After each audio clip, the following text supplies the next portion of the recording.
What's good? What's good? What's good? Yo, what's good? What's good? What's good? Here. Here.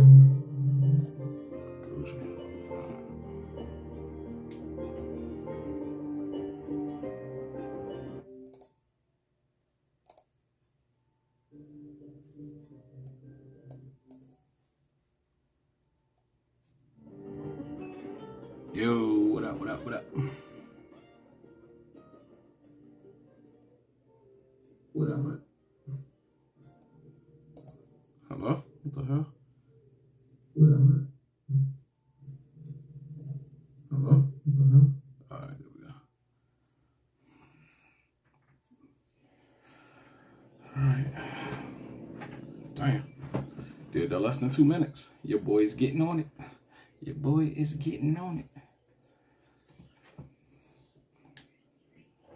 Welcome back, Nitro. All right.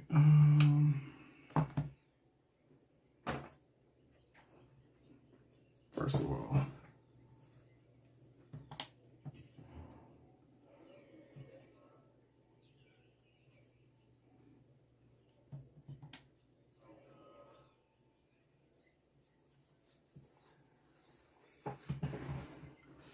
be right back, y'all. Be right back.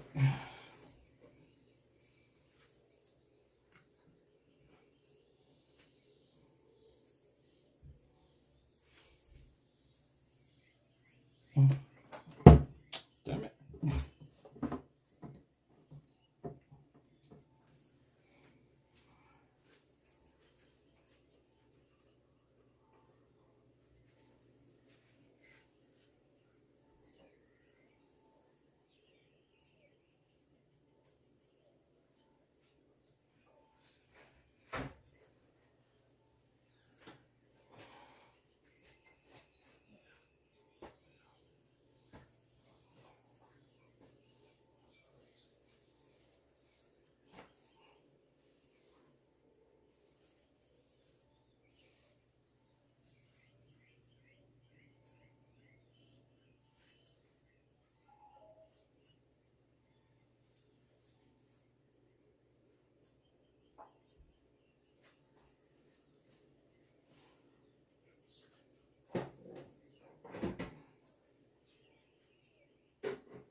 Yeah,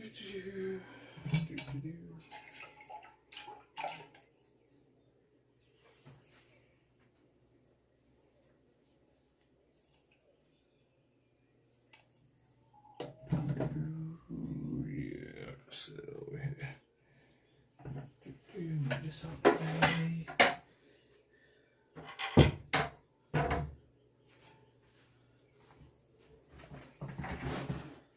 Alright.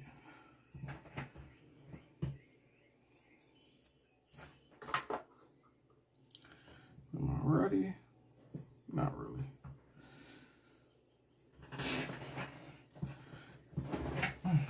Ooh, something felt weird.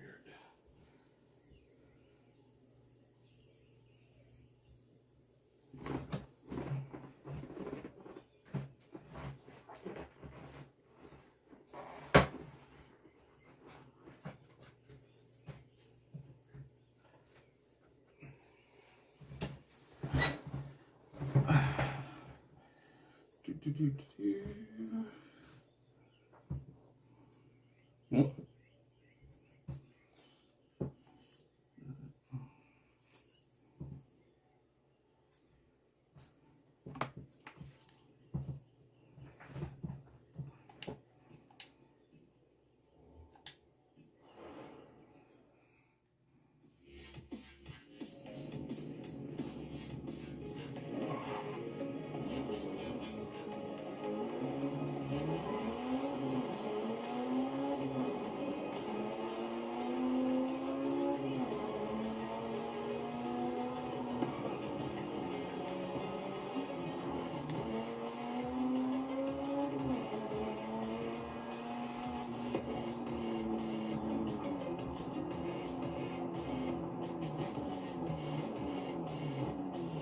Hold up.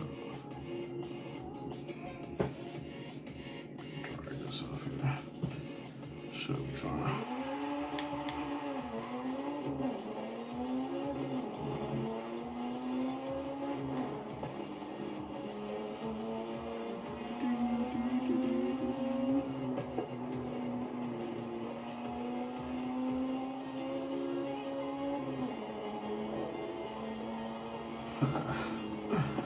My God, this bitch still sounds so good. Woo.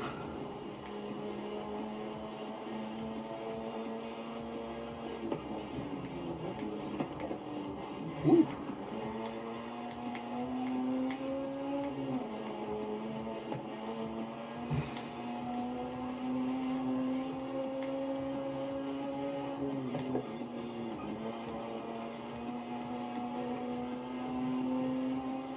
You've arrived at your destination.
Damn. Oh, shit. Oh, shit. Just a scratch. Nah.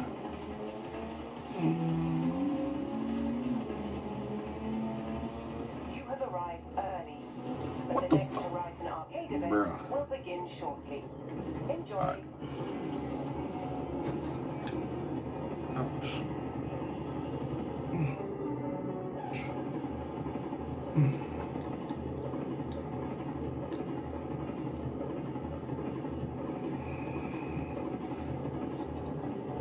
Ouch, ouch, ouch. That hurt. 5, 4, What the fuck? 3, 2, 1, go! Round 1, begin! Destroy that danger sign! What the fuck I look like? Time out! Round 1, hey!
shit.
Yo, what's up, Vibes? Damn. Fuck. Yo, what's good? What's good?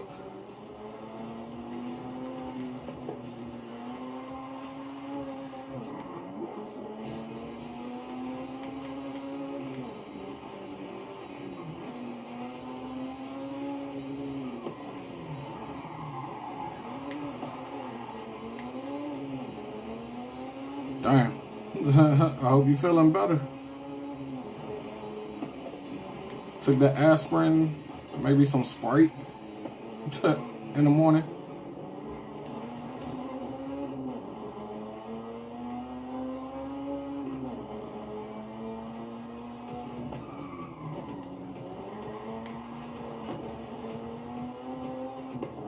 You have arrived at your destination.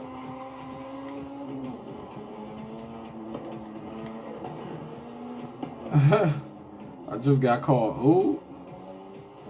They started calling me Gramps. Damn.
Oh shit.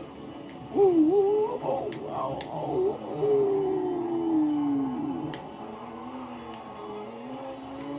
Ooh.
God damn. Oh, okay. How did I see that? Then I didn't see it.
Whew. That was close.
I know what I feel like doing.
Saying alright. Saying all that.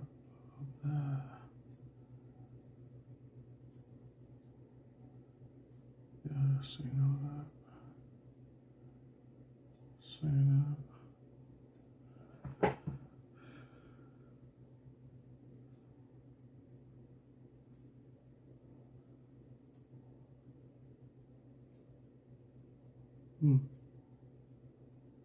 I think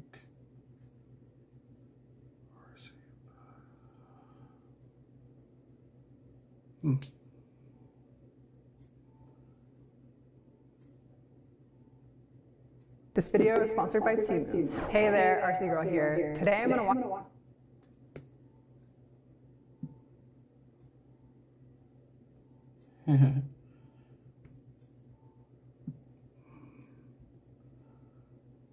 This video is sponsored by Temu.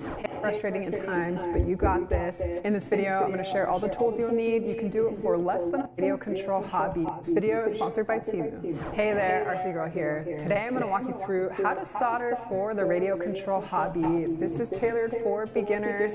It can be a little intimidating, it can be a little frustrating at times, but you got this. In this video, I'm going to share all the tools you'll need. You can do it for less than $100. We'll quickly cover the basic fundamentals of soldering, the 3 things you absolutely need to get a reliable electrical solder joint.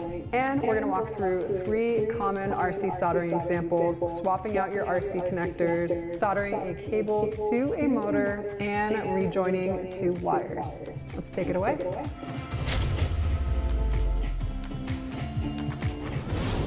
Before we jump in, huge thank you to Temu for making this tutorial possible. You can shop all the items in this video using my link in the description box below and code DPV8699 for a $100 coupon bundle. Temu offers site-wide sales and savings up to 70% off and free shipping and free returns for up to 90 days.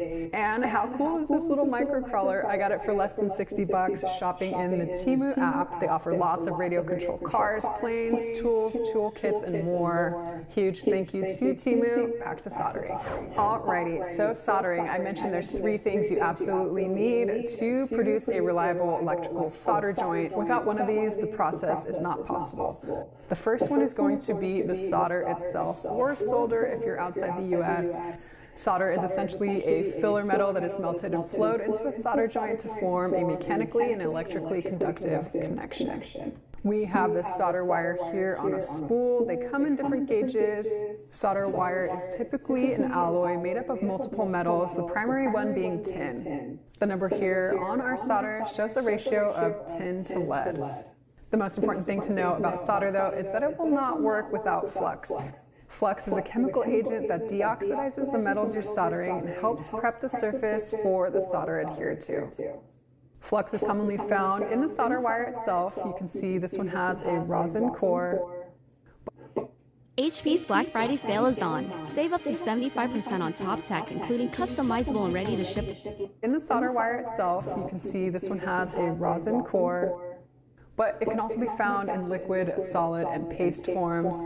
I recommend having solder with the flux core in addition to the paste. You can apply the paste more easily to the metal surfaces that you're going to be soldering to. And flux can only be activated with heat, so that comes to our third thing is heat, and that comes from your soldering iron. Lots of different soldering irons out there. I have this dual iron heat gun combo from Temu. It comes with a pen-shaped iron that comes with multiple interchangeable tips. Different tip sizes are based on the parts that you're going to be soldering. So higher gauge wire, you're going to want a bigger tip.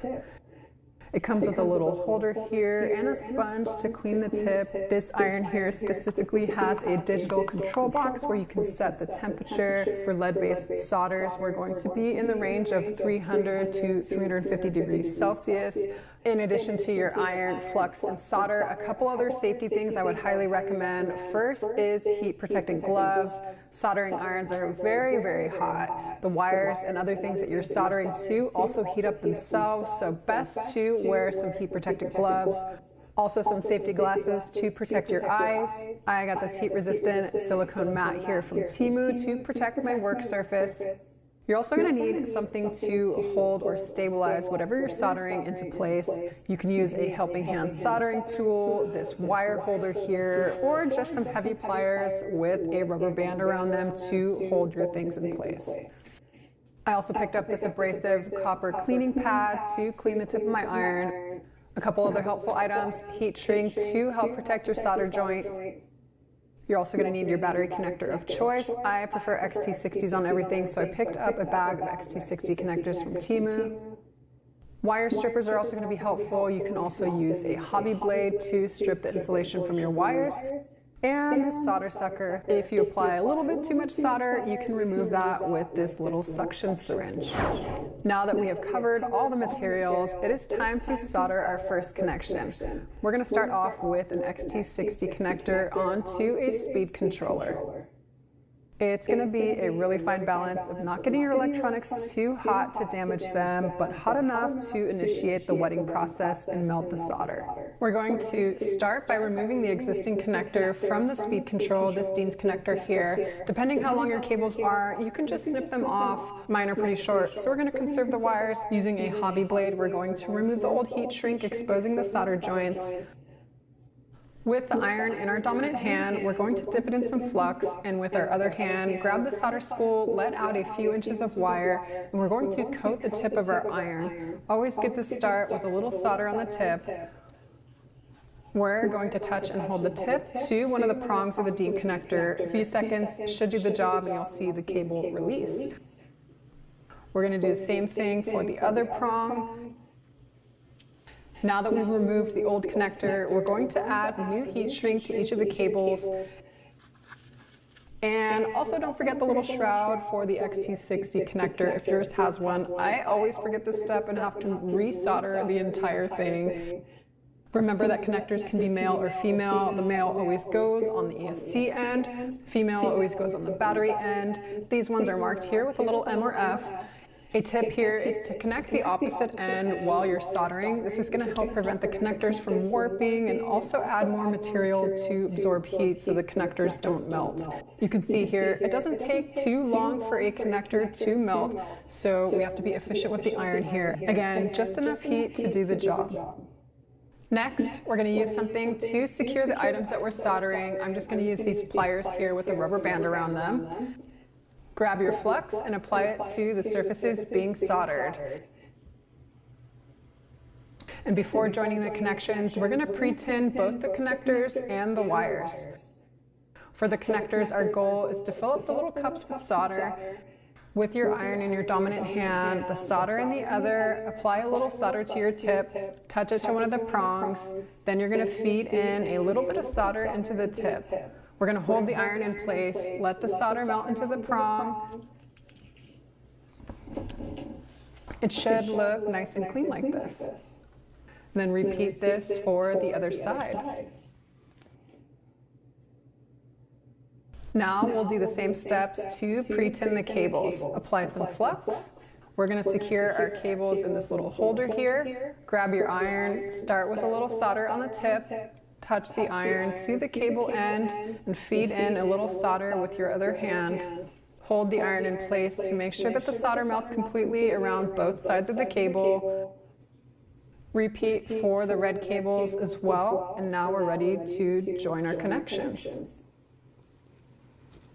Here, we're going to make sure that our connector is held in place and also make sure that we have the right male connector, and also very, very important to match the black cable to the negative terminal, the red cable into the positive. If you have this swapped, you can blow your ESC, cause sparks, cause things to smoke, so very, very important to always double check. We're going to add solder to our tip. Touch it to the joint, and with your gloved hand, grab the cable. Once the solder starts to melt, you can slide the cable into the cup of the XT60. We're going to remove the heat, hold the connection in place with our hand until it cools. You can add a little bit more solder here, holding the iron to the connection and feeding in a little bit of solder from the spool. And then we're going to repeat for the other side.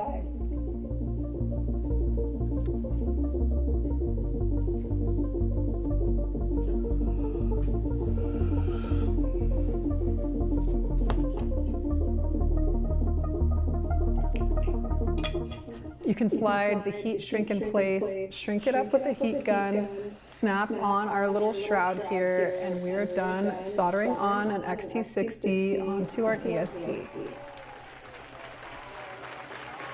Now let's walk through how to solder a cable to a motor. First, make sure to do a test fit with your motor installed in your car so that you can cut your cables to the right length. The terminals of the motor may be labeled A, B, and C from the speed control, so make sure to match up the correct cable from the ESC to the motor. Here we're going to add some flux to each of our terminals, add solder to our tip, touch it to the terminals, feed in a little bit of solder, and keep the iron in place to melt the solder into each of the terminals.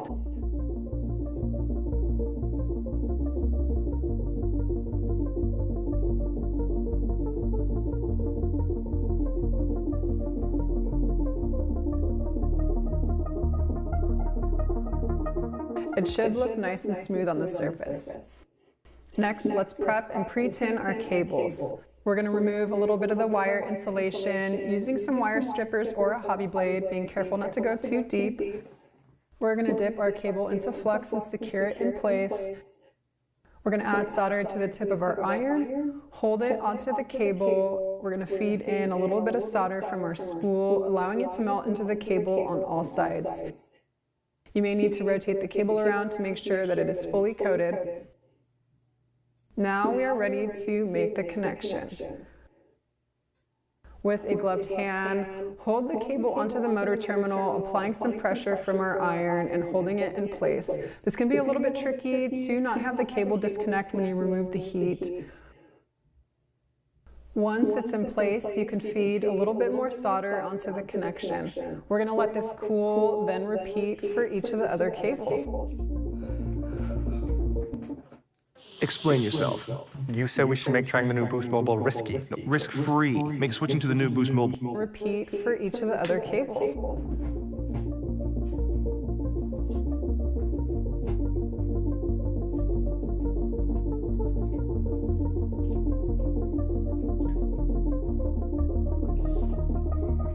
Now we have a very strong connection from our ESC to our motor.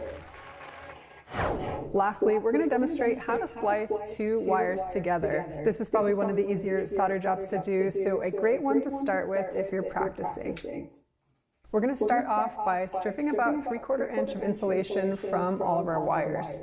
We're going to twist each of the ends to make sure that they don't fray. We're going to slide some heat shrink around the red and black wires. Next, we're going to do what's called a lineman's knot or Western Union splice. All we do is just bend each of the wires over each other in the middle and then back over itself. We're going to twist the wires around themselves in opposite directions. This should have a really nice secure connection. We're going to secure the wires in place in this holder, add a little bit of flux to the connection. As with before, we're going to add some solder to the tip of our iron, hold the iron to the connection, and then feed in a little bit of solder from the spool, holding the iron in place to let the solder melt into the joint. Let the connection cool. Then you can slide the heat shrink over the connection and shrink it with a heat gun or a lighter.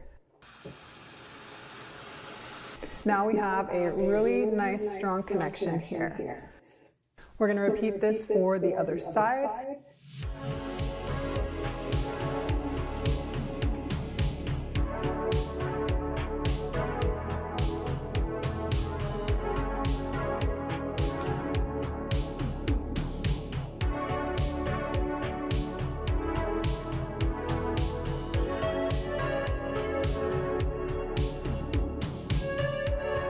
We have just completed joining two cables together.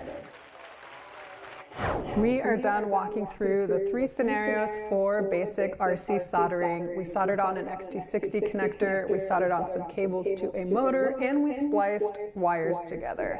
I hope this video encouraged you guys to try soldering at home for the very first time or perfect your skills. If you learned something, make sure to give it a thumbs up. I am definitely not a soldering expert myself. It just takes the right tools, a little bit of practice. Huge thank you to Temu for making this video possible. Remember, you can shop any of the items from this video using the link in my description box below and code DPV8699 for a $100 coupon bundle. I'll also put a link down below to a really helpful beginner soldering tutorial handbook.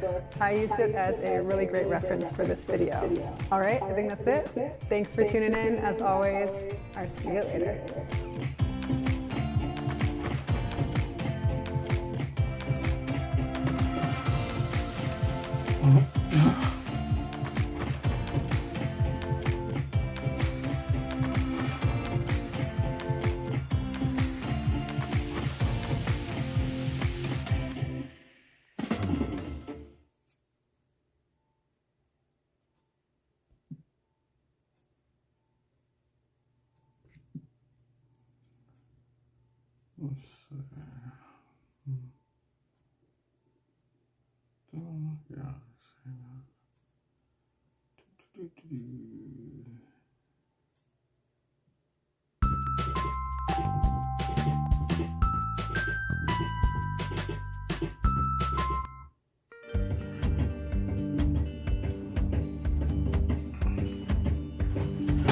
Hey there, RC Girl here. In this video, I'm going to show you guys how I took this stock RC crawler, turned it into the most badass overland rig that I could. We are going back into the archive.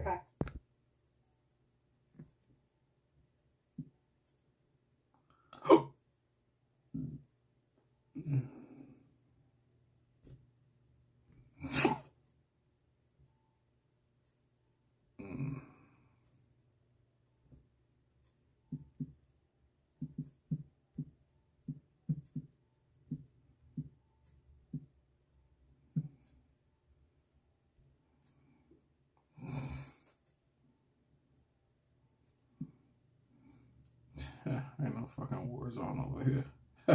Archives, resurfacing this build from like 2 years ago that I never finished. We are taking my Element Trail Runner to the finish line once and for all. We're going to be decking it out with a ton of cool 3D prints and scale accessories, custom lighting, custom graphics. If you want to see how it all came together, stay tuned.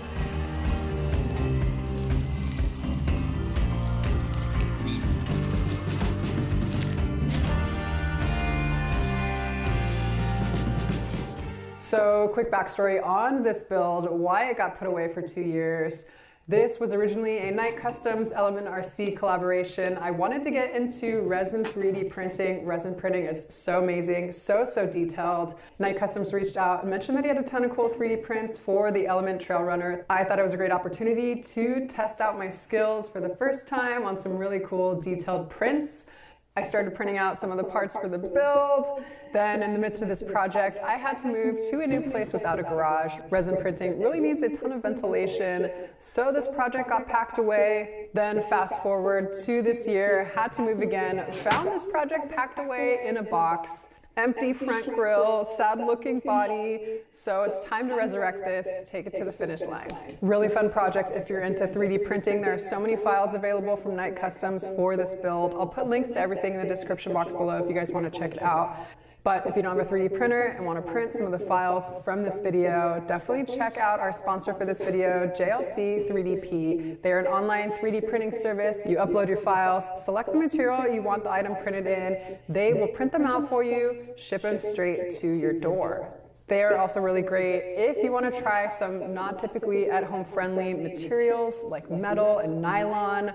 How cool is this spur gear that I had printed for my F1 build, printed out in metal. This is actually the first 3D print that I've ever seen in metal. It looks so cool. And this bumper set here turned out so nice. I had these printed in nylon. They seem really tough and durable. I even had this front grille here printed in resin. So awesome, really high quality. And these light lenses here were printed in clear resin. Super impressed with the quality of these 3D prints. So next time you want to try some non-traditional materials or you don't have a 3D printer, definitely check out JLC 3DP. I'll put a link to their website in the description box below. Huge thank you to JLC 3DP for sponsoring this video. Now let's go install some of these parts. Alrighty, so our Element Trail Runner. Where we left this a couple years ago, we have our roof rack and the Night Customs rooftop tent already printed, painted, and finished. I had already dremeled out the space for our front grille, and I quickly test fitted the rear bumper. We still have to dremel the Lexan body, and quite a long list of things to do. We have a few things to do on our chassis, quite a bit still to go on our body.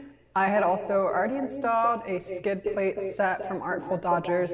They also sent me this front metal bumper here, which we're going to install. Also have a rear truss here from Scale Metal Supplies, which is going to relocate our rear links. I also printed these folding side mirrors here. These are actually a file for the SCX6 that I scaled down, and then I had already printed out the front bumper here in resin. But this thing is super heavy. I actually prefer the JLC 3DP printed one. So we're going to be painting that up, gluing on our light lenses. And no scale build is complete without some scale lighting. So I'm going to be installing a My Trick RC custom lighting kit where you can basically pick out any of the lights you want. Let's take it away. We're going to start off with our Night Customs front grille. This is going to be way more realistic than the grille that came stock on the Element Trail Runner. We're going to paint this before installing it. First, the light buckets we're going to do silver to look a little bit more scale, also help reflect some of the light. I'm using the Testors Enamel Shimmery Silver paint here. A few coats should do the job. And for our little faux turn signals here, I used Tamiya Transparent Orange. Next, I masked off, primed, and painted the grille black, at least the portion that you see through the Lexan. I used Tamiya Rattle Can spray paints with a matte clear top coat. Starting to look really good. Next, I have a Toyota 4Runner emblem set from Artful Dodger Designs, which I glued on with glue and glaze, which dries clear and won't fog up your parts.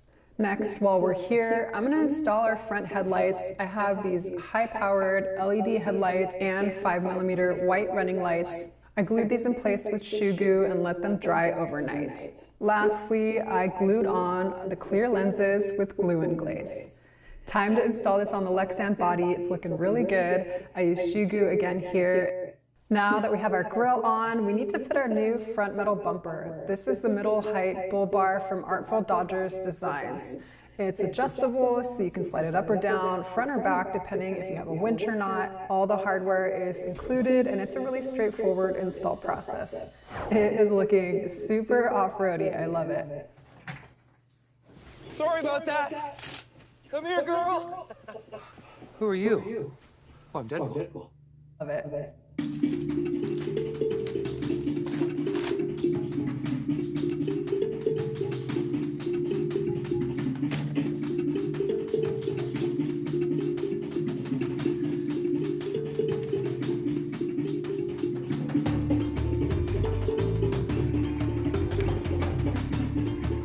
Another chassis upgrade I added is this rear metal truss from Scale Metal Supplies. The rear truss I'm installing relocates two of our rear links up higher, which is intended to help with anti-squat or keeping the rear of the rig from squatting down under acceleration. He also makes a conversion kit to move your servo from the chassis to the front axle. I'll put a link to his website, and he gave me a discount code to share with my subscribers. You can use code RC_girl for any products on his website. All right, so next we're gonna fit the Night Customs officially licensed DeMello Off-Road rear bumper set. These were printed in nylon by our video sponsor, JLC 3DP. I think they turned out so amazing. This install requires a little bit of dremeling of the body, so I've kind of been putting it off. Cutting away the body can be kind of scary because if you go too far into it, you can never put anything back onto the body. So we're gonna take it pretty slow. This bumper set mounts to the chassis, really nice clean fit. Then I taped off where we need to Dremel away the Lexan body. After a lot of back and forth of test fitting, I'd probably give myself about a B+ on getting the fit right. There's a little gap here, kind of annoying, but hopefully not too noticeable because there's nothing that we can do about it. The bumper is a really cool multi-piece file. Two parts of the bumper fit together on a hinge so it swings open, and a gas can. I printed the gas can in red PLA on my new Bamboo Lab A1 Mini with their multicolor spool holder. This makes it super easy to swap colors. It's all automatic, does it for you. Great for printing out scale accessories. I printed the gas can with a small hole in the bottom so we can inset a magnet. I then used magnet tape glued to the bottom of the gas can holder. Really great way to mount accessories that can be removable. All in all, super happy with how this looks. Even space to mount a scale tire on the back here. I don't have an extra tire. We'll have to keep an eye out for one, but in the meantime, we're gonna hang a scale toe strap here on the back. Now let's talk about all the awesome scale overland accessories and other goodies I decked this build out with. For our roof... Let's see what's going on.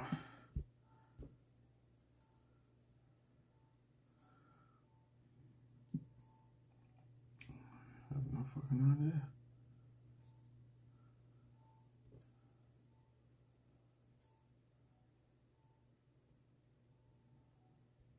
Roof accessories. In addition to the Night Customs rooftop tent and front runner roof rack, I printed a gas can holder that fits 3 cans and can be mounted to the roof rack, as well as a front runner wolf pack case. And these were all secured and glued in place using shoe glue. On our driver's side, I added a snorkel as well as a tiny little ladder. This is actually a Proline Rock Van STL file that I shrunk down to fit perfectly here. Nice access to the rooftop tent. And how amazing are these TIG welded land anchors? Land anchors are used for recovery, so you can attach it to something on land to help winch your way out of a bind. It's a new product from the RC Chop Shop. Really cool business. They salvage, restore, and resell used RC cars and parts, and they just started making some of their own products like these land anchors. I added one to the roof of my rig until we get a scale winch for the front bumper, and I'm giving away the second one. All you have to do is comment below with which rig you'd put this on. And I couldn't leave the body panels naked, so for the graphics, I found a really cool 4Runner Sunset Mountain graphic online as inspiration.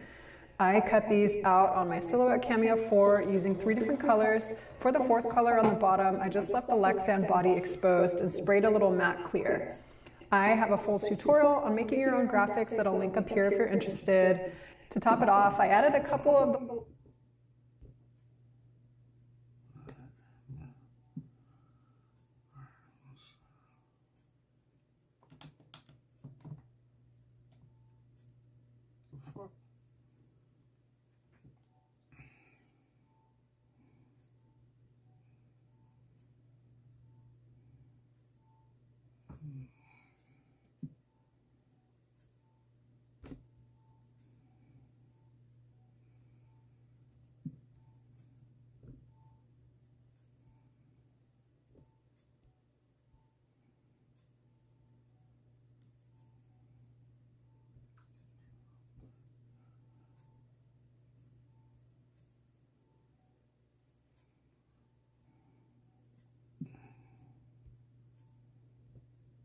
the last few remaining Sasquatch decals that were given to me by Crooked Rock RC when I was filming a hobby shop tour at Northwest Hobbies in Albany, Oregon.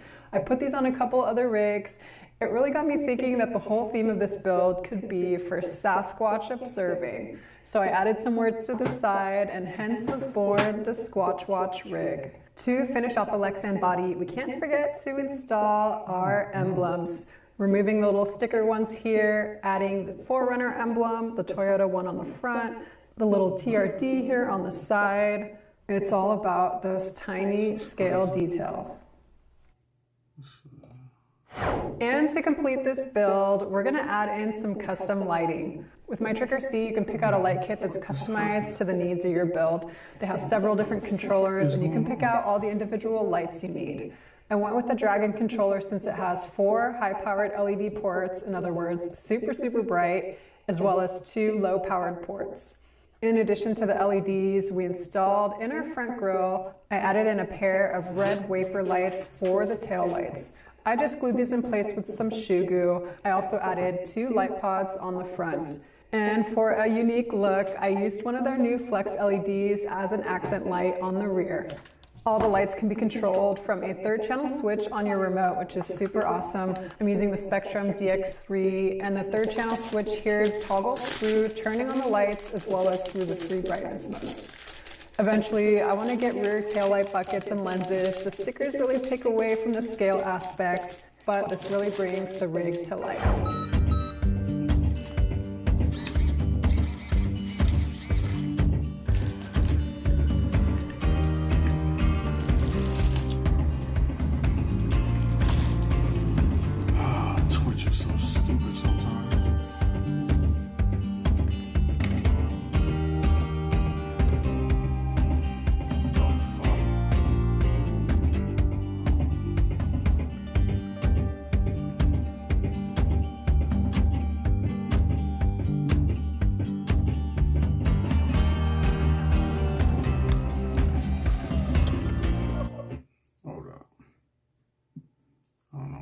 Is going on?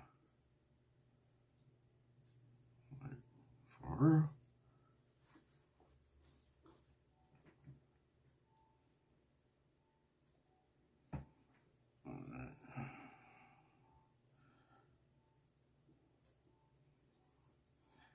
Alright, y'all, so I don't know what's going on with Twitch. Y'all see this shit acting up. I don't know what the fuck they doing. They need to get their shit together. But fucking Twitch need to get their shit together. Shit is fucking dumb, outrageous. But I'm gonna go ahead and restart this. Yeah, I'm gonna go ahead and restart the stream and go ahead edit it a little bit.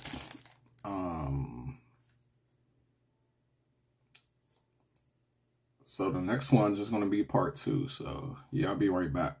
And I'm going to restart with part 2. All right.